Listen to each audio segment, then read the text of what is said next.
السلام علیکم دوستو، ویڈیو کو دیکھنے سے پہلے ہمارے اس چینل کو سبسکرائب کر لیں اور نیچے موجود بیل آئیکن کو بھی ضرور کلک کر لیں تاکہ ہماری ویڈیوز آپ کے پاس بر وقت پہنچتی رہیں۔ بگی کا عقبی حصہ جہاں شہنشاہ کے بیٹھنے کے لیے اکلوتی نشست تھی، حریر و کمخاب کے گراں قیمت پردوں سے آراستہ تھا۔ دونوں طرف کے پردے لپیٹ کر اوپر اٹھا دیے گئے تھے اور شہنشاہ صاف دکھائی دے رہا تھا۔ قاسم کی نظر قسطنطین کے چہرے پر پڑی تو اسے پھر بے ساختہ حدیث رسول صلی اللہ علیہ وآلہ وسلم یاد آ گئی، جس کا مفہوم کچھ یوں تھا کہ جب قیصر ہلاک ہو جائے گا تو پھر اور کوئی قیصر نہیں آئے گا۔ قاسم سوچ رہا تھا یہی وہ آخری قیصر ہے جس کے ہلاک ہونے کے بعد پھر کوئی قیصر پیدا نہیں ہوگا۔ قاسم کی نظریں قیصر کے چہرے پر ٹک گئیں۔ یہ ایک نوجوان لڑکا تھا، اس کا چہرہ شیروں کی طرح بھرپور اور آنکھوں میں چیتے جیسی پھرتی تھی۔ شہنشاہ بگی سے اترا تو قاسم اس کا تنومند جسم دیکھ کر دنگ رہ گیا۔ یہ یقیناً کسی آرام پسند شہنشاہ کا جسم نہیں تھا۔ قسطنطین کے سر پر بازنطینی سلطنت کا 1100 سال پرانا تاج زرنگار تھا۔ یہی تاج پہن کر بازنطینی سلطنت کا بانی قسطنطین اول تخت نشین ہوا تھا، اور آج قسطنطین نام کے 12ویں نوجوان شہنشاہ کے سر پر بھی اسلاف کی وراثت رکھی ہوئی تھی۔ قسطنطین تیز تیز قدموں سے چلتا ہوا آیا صوفیہ میں داخل ہو گیا۔ شاہی سواری کے عقب میں برابر چلتی ہوئی 3 بگیاں تھیں جن میں شاہی خاندان کی خواتین سوار تھیں۔ درمیان کی بگی سے ملکہ اور دائیں بائیں کی بگیوں سے شہزادیاں اتر کر آیا صوفیہ کی جانب بڑھی۔ شاہی خاندان کے مرد وقت سے پہلے ہی آیا صوفیہ پہنچ چکے تھے۔ شہنشاہ کے پہنچتے ہی مجلس شروع کر دی گئی۔ آیا صوفیہ کے بطریق اعظم نے ایک میزبان کی حیثیت سے مجلس کا آغاز کیا۔ ہال میں تمام نشستیں دائرے کی صورت بچھی تھیں۔ جگہ جگہ کرسیوں کے بیچ میں سے گزرنے کے لیے راستے بنے ہوئے تھے۔ اس طرح خود بخود 200 افراد کا یہ دائرہ حصوں میں تقسیم ہو گیا۔ اس تقسیم کا ایک لحاظ اس طرح رکھا گیا کہ دونوں کلیساؤں کے مذہبی پیشواؤں کو الگ الگ حصوں میں بٹھایا گیا۔ راہباؤں اور ننوں کے لیے دائرے کے ایک سرے پر ایک حصہ مخصوص تھا۔ شہنشاہ بطریق اعظم اور کارڈینل ایسیڈور کی اونچی پشت والی کرسیاں چبوترے پر بچھی تھیں۔ شاہی خاندان کی خواتین بھی راہباؤں اور ننوں کے حصے کی پہلی رو کے اندر بیٹھی اجلاس کی کارروائی دیکھ رہی تھیں۔ دائرے میں موجود تمام نشستوں پر زیادہ تر راہب اور پادری براجمان تھے۔ چاروں طرف کی غلام گردشوں اور محرابوں میں بھی بعض امراء اور فاجی افسران اپنی اپنی نشستوں میں بیٹھے تھے۔ کلیساؤں کی تقسیم کی وجہ سے دائرے کا ایک ایک بازو ایک ایک فرقے میں بٹ گیا تھا۔ چبوترے کے بالکل سامنے اور دائرے کے بالکل وسط میں سب سے اگلی نشست پر تمام افواج کا سپہ سالار گرینڈ ڈیوک نوٹاراس موجود تھا۔ اس دائرے کے بیچوں بیچ فرش کا ایک چھوٹا سا گول کڑا کسی شفاف تالاب کی مانند دکھائی دیتا تھا۔ سب سے پہلے بطریق اعظم نے کھڑے ہو کر کتاب مقدس انجیل کی تلاوت کی اور پھر اپنی افتتاحی تقریر سے مجلس کا آغاز کر دیا۔ بطریق نے اپنی تقریر میں کہا، شہنشاہ معظم اور شرکائے مجلس، آپ پر خداوند اپنی رحمت کا سایہ کرے۔ آج یہ مجلس شہنشاہ قسطنطنیہ وارث تخت بازنطینی بہادر شاہ قسطنطین 11 موسوم و لقب با قیصر روم کے حکم پر یہاں طلب کی گئی ہے۔ اس میٹنگ کا مرکزی نقطہ ہے رومن کیتھولک چرچ اور دی ہولی آرتھوڈکس چرچ کے مابین اتحاد۔ شہنشاہ معظم کی یہ آرزو ہے کہ دونوں کلیساؤں کے درمیان اتحاد ہو جائے تاکہ مذہبی منافرت اور تفرقہ بازی کا خاتمہ ہو سکے۔ جہاں تک اس اختلاف کا تعلق ہے تو دونوں فرقوں کے درمیان یہ تصادم گزشتہ 900 سال سے موجود ہے۔ شہنشاہ معظم کے عالی نسب آبا و اجداد دی ہولی آرتھوڈکس چرچ کے راسخ العقیدہ پیروکار تھے۔ عظیم قیصر آجہانی جسٹنٹین نے ایک خطیر رقم صرف کر کے آیا صوفیہ کی عمارت تعمیر کی تھی، جس میں اس وقت ہم سب موجود ہیں۔ تاریخ شاہد ہے کہ قسطنطنیہ نے خداوند یسوع مسیح کی دعوت پر روما سے پہلے لبیک کہا تھا، اور اس بنیاد پر قسطنطنیہ کا چرچ خداوند یسوع مسیح کے اولین ماننے والوں میں سے ہے۔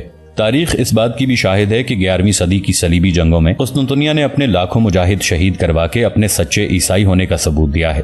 تاریخ اس بات کی بھی شاہد ہے کہ یسوع کا سب سے پہلا کلیسا جو یورپ میں بنا وہ یہی تھا جسے شہنشاہ قسطنطین اول نے اعلیٰ قسم کی لکڑی سے تعمیر کروایا تھا۔ اور پھر صدیوں پہلے آیا صوفیہ کے ایک عظیم بطریق اور ہمارے مقدس باپ نے قسطنطنیہ کو ایک بشارت دی تھی جسے آپ سب لوگ جانتے ہیں، لیکن میں پھر بھی اس بات کو دہرانا ضروری سمجھتا ہوں۔ ہمارے مقدس باپ نے بشارت دی تھی کہ ایک دن ترک قوم کے لوگ قسطنطنیہ میں داخل ہو جائیں گے اور رومیوں کا تعاقب کرتے کرتے سینٹ صوفیہ کے گرجے کے سائے میں اس ستون تک پہنچ جائیں گے جو شہنشاہ قسطنطین کے نام سے منسوب ہے۔ لیکن بس یہاں سے ترکوں کی مصیبتوں کا نقطہ آغاز ہوگا، کیونکہ اس موقع پر آسمان سے ایک فرشتہ ہاتھ میں تلوار لیے نازل ہوگا۔ معزز مہمانان گرامی، اس آسمانی الہام کا مطلب صاف ظاہر ہے، اور وہ یہ کہ آیا صوفیہ کا کلیسا ہی اس شہر کی بقا کا واحد محافظ ہے۔ آج مشرق و مغرب کے تمام عیسائی پیشوا آیا صوفیہ میں موجود ہیں۔ ہمیں سلطان محمد خان کے خلاف دونوں فرقوں کے اشتراک پر کوئی اعتراض نہیں۔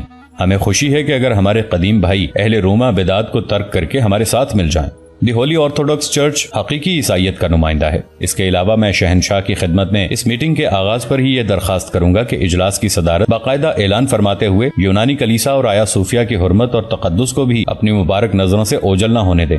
اس کے ساتھ ہی میں اپنی تقریر ختم کرتا ہوں۔ شکریہ۔ بطریق اعظم اپنی نشست پر بیٹھ گیا۔ اب شہنشاہ نے مجلس کی صدارت کا اعلان کیا اور بطریق اعظم کی درخواست کو نظر انداز کرتے ہوئے کارڈینل ایسیڈور کو دونوں کلیساؤں کی متحدہ مجلس کا صدر بنا دیا۔ شہنشاہ کے اس حکم پر یونانی کلیساؤں کے پادری اپنی کرسیوں پر جذبز ہو کر رہ گئے۔ اب اجلاس باقاعدہ شروع ہو چکا تھا۔ سب سے پہلے شہنشاہ نے اجلاس کے مقصد پر روشنی ڈالی اور تمام شرکاء کو اس نقطے پر اعتماد میں لینے کے لیے ایک لمبی تقریر کی کہ کس طرح دونوں کلیساؤں کا اتحاد دفاع قسطنطنیہ کے لیے ضروری ہے۔ شہنشاہ نے اپنی تقریر میں آیا صوفیہ کے پادریوں اور بطریقوں کو ٹھنڈا رہنے کی ہدایت کی اور ان کو مختلف زومانی فقروں سے سمجھانے کی کوشش کی کہ پاپائے روم اور مغربی یورپ کی امداد قسطنطنیہ کے لیے ناگزیر ہے۔ شہنشاہ کو مذہبی اتحاد سے زیادہ مغربی یورپ کی امداد سے دلچسپی تھی، اس لیے وہ دونوں فرقوں کے درمیان ہر اختلاف کو نظر انداز کر کے تمام عیسائیوں کو یکجا کرنا چاہتا تھا۔ در حقیقت قسطنطین کی سوچ معقول تھی۔ یہ عیسائی دنیا کی بد نصیبی تھی کہ ان کے مرکز ملت پر حملہ ہونے والا تھا اور وہ ابھی تک تفرقہ بازی کے قصر مذلت میں گرے ہوئے تھے۔ تاریخ شاہد ہے وہ قومیں کبھی زندہ نہیں رہتی جو اپنے مرکز کو بھول بھال کر بھانت بھانت کے فرقے بنا لیں۔ رسول کریم صلی اللہ علیہ وآلہ وسلم نے مدینہ میں بننے والی مسجد زرار کو صرف اس لیے گرا دیا تھا کہ قرآن حکیم میں اللہ تعالیٰ نے اسے فرقہ بندی قرار دیا تھا۔ قسطنطنیہ پر ایک بہت طاقتور حملہ آور ہونے والا تھا، اور سب سے بڑی بات یہ کہ قسطنطنیہ یورپ میں عیسائیت کا روما سے بھی بڑا مرکز تھا، لیکن پھر بھی عیسائیوں کی تفرقہ بازی عین ایام جنگ میں عروج پر تھی۔ بطریق نے اپنی تقریر میں صاف کہہ دیا تھا کہ رومن کیتھولک چرچ والے اپنی بدعات ترک کر دیں تو وہ ان کے ساتھ اتحاد کرنے کے لیے تیار ہیں۔ شہنشاہ نے اس کے برخلاف سب کو مشترکہ دشمن کے خطرے کا احساس دلانے کی کوشش کی۔ شہنشاہ کے اس خیال پر تمام افواج کا سپہ سالار گرینڈ نوٹراس سب سے زیادہ برہم ہوا اور اس نے اپنی نشست پر کھڑے ہو کر ایک لحاظ سے شہنشاہ کی گستاخی کی تھی اور بھری مجلس میں ڈنکے کی چوٹ پر کہا، اگر شہنشاہ معظم کو یہ خطرہ ہے کہ قسطنطین پر مسلمان قابض ہو جائیں گے تو میری دانست میں یہ کوئی بڑا خطرہ نہیں۔ اس سے بڑا خطرہ یہ ہے کہ قسطنطنیہ پر روم کے ظالم پوپ کا قبضہ ہو جائے۔ مجھے قسطنطنیہ میں کارڈینل کی ٹوپی کے مقابلے میں ترکوں کے امامے دیکھنا زیادہ گوارا ہے۔ نوٹاراس کے الفاظ ایوان مجلس پر برق کی طرح گرے۔ ایک لمحے کے لیے تو سارا ہال سہم گیا۔ سب کی نظریں یکلخت قسطنطین کے چہرے پر اٹھی۔ شہنشاہ کا چہرہ انگارے کی طرح سرخ ہو رہا تھا۔ نوٹاراس نے گستاخی کی حد کر دی تھی، لیکن شہنشاہ اپنی کرسی پر پیچ و تاب کھا کر رہ گیا۔ یہ اس کا دربار نہیں تھا کہ جلاد کو حکم دے کر نوٹاراس کا سر قلم کروا دیتا۔ یہ مقدس کلیسا تھا اور یہاں کسی کا خون بہانا حرام تھا۔ ویسے بھی شہنشاہ جنگ کے اس نازک موقع پر نوٹاراس جیسے جرنیل کو کھونا نہیں چاہتا تھا، اس لیے شہنشاہ نے کچھ نہ کہا۔ نوٹاراس نے گستاخی سے جہاں شہنشاہ اور بعض دیگر لوگوں کے علاوہ رومن کیتھولک پادریوں کو غصہ آیا، وہاں یونانی کلیسا کے پادری بہت مسرور ہوئے۔ نوٹاراس اب بھی شراب پیے ہوئے تھا اور نشے کی حالت میں اس کے منہ سے وہ الفاظ نکل رہے تھے جو قاسم نے محنت کر کے اس کے ذہن میں اتارے تھے۔ قاسم اپنی نشست پر مسکرا دیا۔ نوٹاراس بیٹھ گیا تو کارڈینل ایسیڈور نے پہلی مرتبہ کھڑے ہو کر کچھ کہنا چاہا۔ معززین حاضرین مجلس، میں پوپ جان نکلسن کا نمائندہ خصوصی ہوں۔ قسطنطنیہ صرف آپ کے لیے اہم نہیں ہے، ہمارے لیے بھی بہت مقدس ہے۔ بطریق اعظم نے اپنی تقریر میں جس بشارت کا حوالہ دیا ہے وہ بشارت مقدس بطریق نے نامکمل سنائی ہے۔ آپ میں سے بہت سے لوگ اس قدیمی بشارت کے بارے میں پوری طرح جانتے ہوں گے، لیکن پھر بھی میں ایک مرتبہ اس مقدس باب کی بشارت کو دہراتا ہوں۔ بشارت یہ تھی کہ ایک دن ترک قوم کے لوگ قسطنطنیہ میں داخل ہو جائیں گے۔ رومیوں کا تعاقب کرتے کرتے سینٹ صوفیہ کے گرجے کے سامنے اس ستون تک جائیں گے جو شہنشاہ قسطنطین کے نام سے منسوب ہے، لیکن بس یہیں ان کے مصائب کا نقطہ آغاز ہوگا، کیونکہ اس موقع پر آسمان سے ایک فرشتہ ہاتھ میں تلوار لیے نازل ہوگا۔ اس آسمانی ہتھیار کے ذریعے قسطنطنیہ کی سلطنت ایک ایسے غریب آدمی کے حوالے کر دی جائے گی جو اس وقت اس ستون کے پاس بیٹھا ہوگا۔ فرشتہ اس سے کہے گا، یہ تلوار پکڑو اور اس سے خداوند یسوع مسیح کا انتقام لو۔ بس اس حیات آفرین جملے کو سنتے ہی ترک فوراً بھاگ کھڑے ہوں گے اور رومی فتح یاب ہو کر ترکوں کو مغرب اور اناطولیہ اور ایران کی سرحدوں تک بھگا دیں گے۔ چنانچہ اس بشارت کی روشنی میں بطریق اعظم سے پوچھتا ہوں کہ کیا وہ غریب آدمی ستون کے پاس بیٹھا ہوگا قسطنطنیہ کے خاندان سے نہیں ہوگا؟ میں پوچھتا ہوں کہ خداوند نہ کرے ہمارے شہنشاہ معظم اس وقت نہیں ہوں گے۔ بطریق اعظم اپنے بیان کی وضاحت کریں۔ وہ شہنشاہ معظم کی موجودگی میں اپنے قدیم پیشواؤں کی ایک کمزور حکایت پیش کر کے شہنشاہ معظم کی توہین کر رہے ہیں۔ اس کے بعد میں سپہ سالار ڈیوک نوٹراس کو خبردار کرنا چاہتا ہوں، وہ جان لیں کہ مسلمان اگر قسطنطنیہ پر قابض ہو گئے تو تمہارے وطن کو پھر عیسائیوں کا مرکز کوئی نہیں کہے گا۔ مسلمان ہمارے کلیساؤں میں اپنے عربی نسل کے گھوڑے باندھ کر ہماری عبادت گاہوں کی توہین کریں گے، وہ قسطنطنیہ میں کسی عیسائی کو زندہ نہیں چھوڑیں گے اور ہماری عورتوں کو بے آبرو کریں گے۔ لیکن اس کے برعکس کارڈینل کی وہ ٹوپی جس سے آپ کو نفرت ہے قسطنطنیہ کے عیسائیوں کے لیے جائے پناہ ثابت ہوگی، اور اس وقت یونانی کلیسا کے پادری پچھتائیں گے کہ انہوں نے اپنے رومی بھائیوں پر اعتماد کیوں نہ کیا۔ قاسم اس اجلاس میں موجود تھا۔ اس کی کرسی آیا صوفیہ کے خاص راہبوں اور بطریقوں کے ساتھ بچھی ہوئی تھی۔ وہ اجلاس کی ساری کارروائی بڑے غور سے سن رہا تھا۔ جس جگہ قاسم بیٹھا تھا یہ جگہ شرکا کے دائرے کے دائیں بازو کا آخری سرا تھا۔ اس کے بالکل سامنے والا بازو جس میں آیا صوفیہ کی راہبائیں اور شہزادیاں بیٹھی تھیں ایوان کے دائرے کا دوسرا سرا تھا۔ یہی وجہ تھی کہ قاسم کی نشست خواتین کی نشستوں کے بالکل سامنے آ گئی۔ درمیان میں صرف چند قدم کا وہی فاصلہ تھا جو چبوترے کی چوڑائی تھی۔ چبوترے پر شہنشاہ، بطریق اعظم اور کارڈینل براجمان تھے۔ قاسم نے اس نشست پر بیٹھتے وقت انتہائی بےتابی کے ساتھ ایک ایک راہبہ کا چہرہ دیکھا تھا کہ شاید مارسی بھی اس اجلاس میں شریک ہو، لیکن اسے مارسی کہیں نظر نہ آئی۔ سامنے کی نشستوں پر شاہی خاندان کی لڑکیاں اور زیادہ مقدس راہبائیں براجمان تھیں۔ کارڈینل جس وقت مسلمانوں کے مظالم کا ذکر کر رہا تھا، قاسم کا خون کھول اٹھا۔ اس اجلاس کا ناظم یعنی سٹیج سیکرٹری ایک نوجوان بطریق تھا جو قاسم کے دائیں پہلو میں ضروری کاغذات کا پلندہ اپنی جھولی میں رکھے اجلاس کی کارروائی دیکھ رہا تھا۔ پہلی مرتبہ اجلاس کے ناظم نے کھڑے ہو کر ایک عجیب اعلان کیا۔ معزز شرکائے مجلس، آج کے اس اجلاس میں ہمارے درمیان خداوند یسوع مسیح کی جائے پیدائش یروشلم کے ایک مقدس بشپ بھی موجود ہیں۔ یہ گزشتہ شب تک شہنشاہ معظم کے مہمان تھے۔ میں ان سے درخواست کرتا ہوں کہ تعلیمات مسیح کی روشنی میں قسطنطنیہ کے نازک حالات پر دونوں کلیساؤں کے اتحاد سے متعلق اپنے خیالات کا اظہار فرمائیں۔ یہ اعلان سن کر قاسم چونکا۔ اسے اس مہمان کے بارے میں کوئی علم نہیں تھا۔ غالباً بطریق اعظم بھی بیت المقدس کے بشپ کی آمد سے بے خبر تھا۔ گو کہ بیت المقدس بھی سلطنت عثمانیہ کا حصہ تھا، لیکن وہاں کے پادریوں اور بشپوں کی ابھی تک پوری عیسائی دنیا میں بڑی عزت تھی۔ یہ شہنشاہ کی چال تھی جو عین دوران اجلاس سامنے آئی تھی۔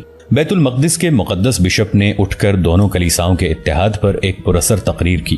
قریب تھا کہ بہت سے مخلص عیسائی راہب اس اتحاد پر آمادہ ہو جاتے کہ اسی اثنا میں ایک باوردی دربان نے شہنشاہ کے قریب جا کر اس کے کان میں کچھ کہا اور شہنشاہ نے اپنے چہرے سے کسی قدر حیرت کا اظہار کیا۔ شہنشاہ کچھ دیر تک دربان کی بات سنتا رہا اور پھر آخر میں شہنشاہ نے کچھ ایسے انداز میں سر ہلایا جیسے کسی کام کی اجازت دے رہا ہو۔ اگلے لمحے شہنشاہ سے فارغ ہو کر آنے والے دربان نے مجلس کے ناظم کو جو قاسم کے نزدیک بیٹھا تھا آ کر کچھ ہدایات دیں۔ اگلے لمحے مجلس کے ناظم نے اپنی نشست پر کھڑے ہو کر دونوں کلیساؤں کے اجلاس کو تھوڑی دیر کے لیے برخاست کرنے کا اعلان کر دیا۔ قاسم کا ماتھا ٹھنکا۔ یہ برخاستگی اچانک اور غیر متوقع تھی۔ قاسم سوچ میں ڈوب گیا۔ اعلان کے بعد شہنشاہ اپنی نشست سے اٹھا اور کچھ دیر کے لیے کہیں چلا گیا، جبکہ باقی شرکائے اجلاس میں سے چند لوگ جن میں شاہی خواتین بھی شامل تھیں اٹھ کر چلے گئے، اور جو پیچھے بچ گئے وہ اپنی اپنی جگہوں پر بیٹھے کھسر پھسر کرنے لگے۔ یہ کھسر پھسر تھوڑی ہی دیر بعد بحث میں تبدیل ہو گئی اور دونوں کلیساؤں کے پادری بآواز بلند ایک دوسرے سے تکرار کرنے لگے۔ قسطنطنیہ کے ایک عام سے پادری نے اپنی کرسی پر کھڑے ہو کر کہا، یہ جو تم لوگ ہو، تم شراب کے ساتھ فطیری روٹی استعمال کرتے ہو۔ یہ کون سی کتاب میں لکھا ہے؟ ہم شراب کے ساتھ فطیری روٹی کھانے والے کو حرام خور اور دین عیسوی سے خارج سمجھتے ہیں۔ ہم شراب کے ساتھ خمیری روٹی کھانے کے قائل ہیں۔ جو خمیری روٹی نہیں کھاتا اور فطیری روٹی کھاتا ہے، ہم اس کے کھانے کو حرام سمجھتے ہیں۔ تم نے بدعتیں ایجاد کی ہیں، تم حرام کار ہو، حرام خور ہو اور دین عیسوی سے خارج ہو، کافر ہو۔ اسی دوران آیا صوفیہ کا ایک منچلا پادری اٹھا اور بولا، شرم کرو شرم، اگر خمیری روٹی سے نفرت کرتے ہو تو خمیری شراب کیوں پیتے ہو؟ تم تو ہو ہی کافر۔ تاریخ کے اوراق نے روٹیوں کے اس اختلاف کو اپنے نمایاں صفحوں میں جگہ دی۔ آیا صوفیہ کی عمارت پادریوں کی چیخو پکار سے گونجنے لگی۔ ہال میں جس قدر راہبائیں بیٹھی تھیں ان میں سے کچھ اس لڑائی کو دلچسپی سے دیکھ رہی تھیں اور کچھ نے پادریوں کے رویے پر منہ بسور رکھے تھے۔ ہال میں اس وقت کارڈینل اور بطریق اعظم بھی موجود نہ تھے۔ نوٹراس اور بعض دیگر اہم لوگ بھی ہال سے اٹھ گئے تھے۔ جاتے وقت بطریق اعظم نے قاسم کو بھی اپنے ہمراہ بلا لیا تھا۔ قاسم جس وقت آدھے گھنٹے کے بعد بطریق سے فارغ ہو کر دوبارہ ہال میں داخل ہوا تو اس نے ایک عجیب سما دیکھا۔ ہال میں دونوں طرف کے پادری ایک دوسرے کو خوب برا بھلا کہہ رہے تھے۔ 200 کے قریب پادریوں نے مل کر آیا صوفیہ میں دھینگا مشتی کا سسما پیدا کر رکھا تھا۔ قاسم پادریوں کی حالت دیکھ کر زیر لب مسکرا دیا۔ کچھ ہی دیر بعد اجلاس دوبارہ شروع ہونے والا تھا۔ قاسم آ کر اپنی نشست پر بیٹھا اور ہنگامے کا منظر دیکھنے لگا، لیکن ہنگامہ اس وقت اچانک ختم ہو گیا جب چوبدار نے بآواز بلند شہنشاہ معظم کے آنے کا اعلان کیا۔ پادری پھرتی کے ساتھ اپنی اپنی کرسیاں سیدھی کرنے لگے۔ شہنشاہ کے آنے سے پہلے ہی بطریق اعظم اور دیگر اہم لوگ اپنی اپنی نشستوں پر آ کر بیٹھ گئے۔ کچھ دیر بعد شہنشاہ قسطنطین ہال میں داخل ہوا۔ وہ اپنی نشست پر پہنچا لیکن بیٹھنے کی بجائے کھڑا رہا۔ وہ سخت غصے میں دکھائی دے رہا تھا اور پھر قسطنطین آتشناک لہجے میں بولا، بدبخت قوم، میں تم لوگوں کی تباہی اپنی آنکھوں سے دیکھ رہا ہوں۔ دشمن سر پر آ پہنچائے اور تم ابھی تک فطیری اور خمیری روٹیوں پر جھگڑ رہے ہو۔ ایک بات جو میں تم لوگوں کو نہیں بتانا چاہتا تھا اب بتانے لگا ہوں۔ اے تفرقہ باز مذہبی پیشواؤ، غور سے سنو۔ میں نے گزشتہ شب ایک بھیانک خواب دیکھا ہے۔ میں نے ایک بہت بڑی دیوار پر ہزاروں کوے شور مچاتے ہوئے دیکھے ہیں، کائیں کائیں کرتے ہوئے آسمان سر پر اٹھائے ہوئے ہیں۔ پھر میں دیکھتا ہوں کہ مغرب کی طرف سے گدھوں کا ایک بہت بڑا غول اڑتا ہوا آتا ہے اور اسی دیوار پر آ کر بیٹھ جاتا ہے۔ پھر میں دیکھتا ہوں کہ کوے اور گدھے آپس میں لڑ رہے ہیں کہ اسی اثنا میں وہ دیوار گرنے لگتی ہے، اور پھر دیکھتا ہوں کہ آسمان کی جانب سے بہت سے شاہین دیوار پر بیٹھے پرندوں کی طرف لپکتے ہیں اور پلک جھپکتے میں انہیں کھا جاتے ہیں۔ پھر میں دریا میں ایک کشتی دیکھتا ہوں جس میں چھید ہو چکا ہے اور بہت سا پانی اس کشتی میں بھر رہا ہے، اور آخر میں ایک بدصورت دیو کو دیکھتا ہوں جس کی آنکھیں سرخ انگاروں کی مانند دہک رہی ہیں۔ یہ دیو مجھے اپنے دامن میں چھپانے کی کوشش کرتا ہے، لیکن میں چھپنے کی بجائے اپنی شمشیر نکال کر اس دیو کا سر قلم کر دیتا ہوں۔ میں نے یہ خواب دیکھا لیکن کسی کو نہیں سنایا۔ اے بدبخت مذہبی پیشواؤ، میں نہیں جانتا کہ اس خواب کی تعبیر کیا ہے، لیکن میں اتنا ضرور جانتا ہوں کہ اس خواب کی تعبیر قسطنطنیہ کے حق میں اچھی نہیں۔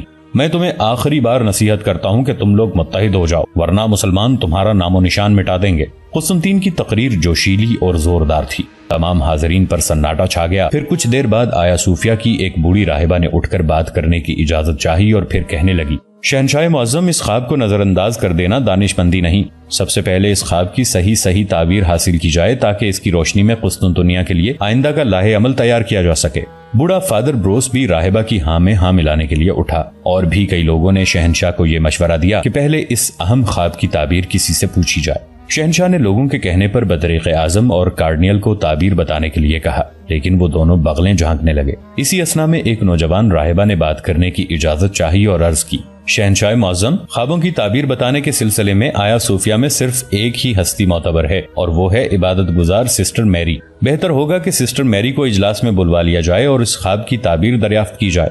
شہنشاہ کے حکم سے بطریق اعظم نے سسٹر میری کو فی الفور حاضر ہونے کا پیغام بھیج دیا۔ قاسم کے دل کی دھڑکن سسٹر میری یعنی مارسی کا ذکر سنتے ہی بے ترتیب ہو چکی تھی، اور پھر جب اس نے سنا کہ سسٹر میری اجلاس میں شریک ہونے والی ہے، اس کی خوشی کا کوئی ٹھکانہ نہ رہا۔ وہ بچوں کی طرح جذباتی ہو رہا تھا۔ اس کی آنکھوں میں جدائی کی کسک تھی اور 7 سال سے دیدار محبوب کی تشنگی تھی۔ اس کی بے تاب آنکھیں قطرہ سیماب کی طرح اس کے دروازے کی طرف اٹھنے لگیں جہاں سے مارسی داخل ہونے والی تھی۔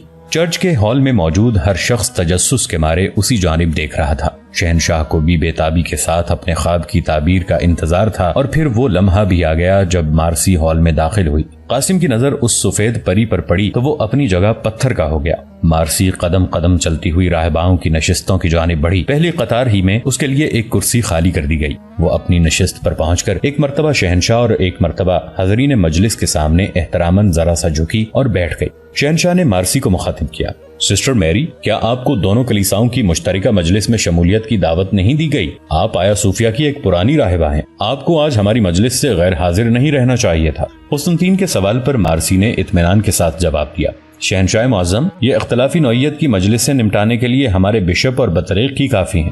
میں یسوع کی ایک معمولی خادمہ ہوں اور کلیساؤں کے اختلافی مسائل سے اجتناب برتتی ہوں، لیکن پھر بھی میں اپنی غیر حاضری پر معذرت خواہ ہوں۔ اپنی بات کے دوران مارسی کی نظر قاسم پر پڑ گئی اور اس کے دل کی حالت غیر ہوتی جا رہی تھی۔ قاسم نے بھی مارسی کے چہرے پر نظریں مرکوز کر رکھی تھیں۔ دونوں کی نگاہیں آپس میں ٹکرائیں تو دونوں کے وجود میں ہزارہا بجلیاں کڑکنے لگیں۔ 7 سال کی جدائی نے مارسی کو نیم جان کر رکھا تھا۔ اس کی نگاہوں نے قاسم کا وجیح چہرہ دیکھا تو جیسے مارسی کے شکستہ وجود میں جان سی پڑ گئی۔ کچھ دیر کے لیے تو مارسی کو یہ بھول ہی گیا کہ وہ کہاں کھڑی ہے اور کیا کہہ رہی ہے۔ اس کی نگاہوں کے سامنے یکے بعد دیگرے ماضی کے اوراق کھلنے لگے اور وہ فی الحقیقت ایک بار پھر ہال سے غیر حاضر ہو گئی۔ اسے ادرنا کی یاد آئی جہاں کے گلی کوچوں میں اس کا بچپن گزرا تھا۔ اس قصر سلطانی کی ایک ایک راہداری یاد آنے لگی۔ ملکہ سروین کا محبت بھرا چہرہ، شہزادہ محمد کا پرتکلف مزاج، سلطان مراد خان کی پدرانہ شفقت، اسے اپنی ماں مارتھا بھی یاد آئی۔ اور پھر اسے وہ یادگار دن کیسے بھول سکتا تھا جس روز بھرے اسٹیڈیم میں قاسم بن حشام کو اس نے پہلی مرتبہ دیکھا تھا۔ آج پھر قاسم اس کے سامنے تھا، ایک بھرے ہال میں، لیکن آج نوعیت کچھ اور تھی۔ آج قاسم خطرے کی زد میں تھا۔ جب سے وہ یہاں آیا تھا مارسی کی جان سولی پر لٹکی ہوئی تھی، نہ جانے کس وقت وہ پکڑا جائے۔ وہ تیسرے روز سے ایک ایک لمحہ اسی ذہنی دباؤ میں گزار رہی تھی کہ اس کا قاسم اس کے اتنے قریب ہو کر بھی اس سے دور تھا۔ دوستو، آج کے لیے اتنا ہی۔ اسی کہانی کی اگلی قسط کے ساتھ بہت جلد آپ کی خدمت میں حاضر ہوں گے۔ نیچے کامنٹ سیکشن میں اپنی رائے کا اظہار ضرور کیجیے گا۔ ہمارے اس چینل کو سبسکرائب کر کے نیچے موجود بیل آئیکن کو بھی ضرور کلک کیجیے گا۔ اگلی ملاقات تک کے لیے ہمارا اور آپ کا اللہ نگہبان۔